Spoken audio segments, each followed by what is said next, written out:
ওকে ধরো স্টিং ধরো ready silent 5 4 3 2 0 1 action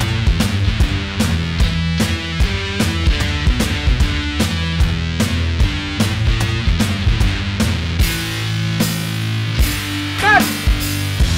দেখো আমারে দেখো ধরো ধরো আমারে এনে ধরো এরকম করে রাখছো কেন স্যার ওর সাথে তো খুবই হাসি হাসি শুটিং করো আমার লোক একটু দেখতে এরকম লাগে ধরো ভালো করে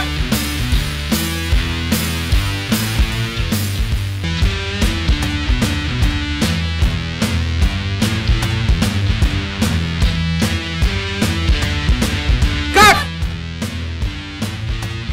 আরে ভাই এই হালিম তুমি কত কবা না আমার মাথায় মাঝে মাঝে এই চিন্তা আসবে সেটা আমাদের ওদেরকে বুঝাই দিতে হবে না শোনো তুমি উপরে থাকো তোমার নিচে আসার দরকার নেই ওইখান থেকেই করবা আর তুমি নিজের থেকেই করবা বেশি কাছে যাওয়ার দরকার নেই অ্যাকশন